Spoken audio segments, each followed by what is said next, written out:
Hey everyone, can you hear me? Can you hear me? Yeah. Hear me? Cool. All right. Thank you so much for being here. My name is Darien Benitez Sanchez. I am a graduate of Brophy College Prep in Phoenix, Arizona. And I am a current first year at Harvard.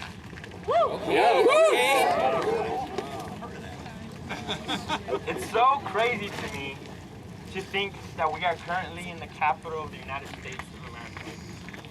Because I remember the times when I wouldn't even want to go to Brophy because it was a 30-minute drive from my house.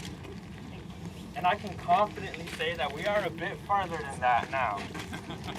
But the thing was, I, an average student, was willing to give up all of the school dances, all of the sports, all of the activities, if it meant keeping my parents off the road, away from danger, because I knew how severe and how different the consequences were if anything were to go wrong.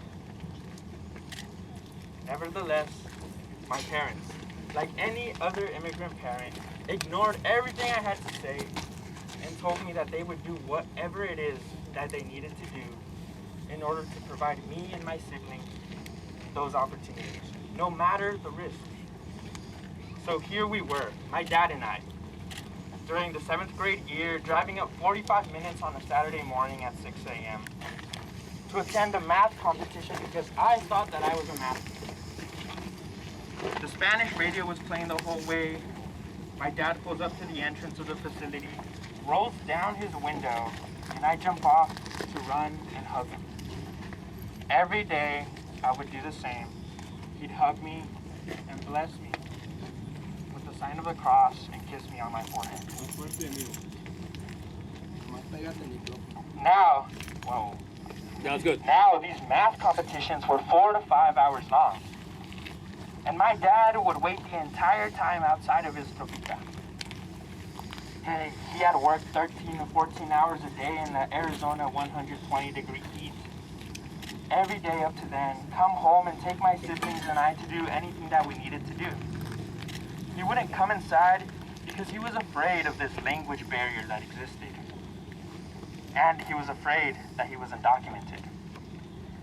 As soon as the competition ended, I would jump up and rush off as fast as I could because I knew that my dad was sitting outside waiting for me, tired, hungry. Yet he never failed to show me how proud he was of me when I came outside with my participation awards because there was no way I won those math competitions. But I wanted my dad to be in there with me. I wanted to walk around and show him off because my dad was and is my hero. So I couldn't understand how a man so hardworking, so caring, so amazing could be ashamed and afraid of who he was. As an immigrant child, it is heart-achingly painful to see your hero cry and weep because they tried to give you a better life. To wake up to my father breaking down at the table at midnight because my mother had been detained is traumatizing in itself. It was the culmination of experiences that led undocumented students to believe that they needed to hide their identities under their beds every time they hid and walked outside of their homes.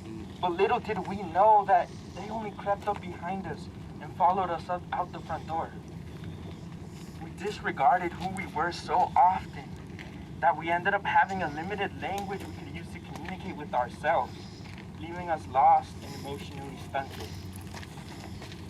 And to top it all off, we were reminded of our hidden truth every time we were denied financial aid at our state universities, medical care for our hospitals, and the right to not be separated from our families.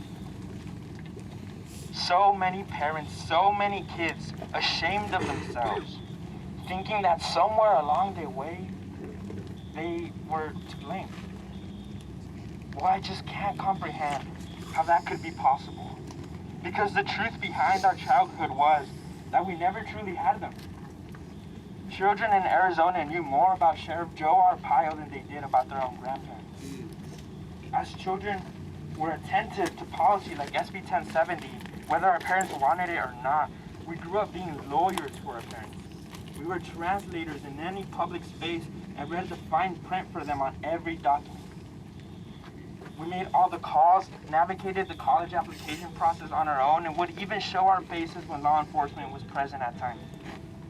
All of this without any prior knowledge and any experience.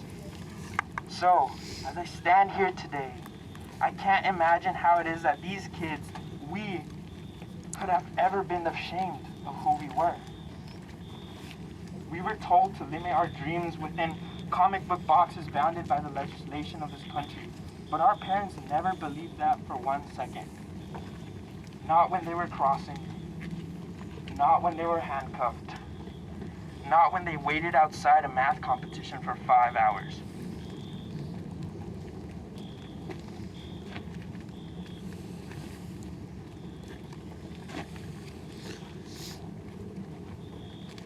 We were there for our parents all those years ago,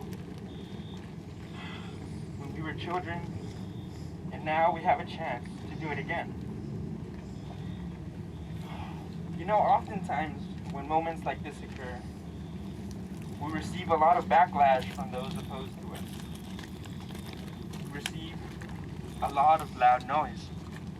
And then there are people who approach us to whisper the support in our ears, saying things like, "I'm with you." Well, let me tell you, for every loud opposition, there is always at least 4 to 5 whispers of support. Hooray. So why are we whispering it? If the support was loud, imagine the impact it would have. Well, today's our chance. For many of you going into that building, and for those organizing at home, please know that I'm counting on you. Thank you. Darien, All right, let's hear it for Darien. Woo!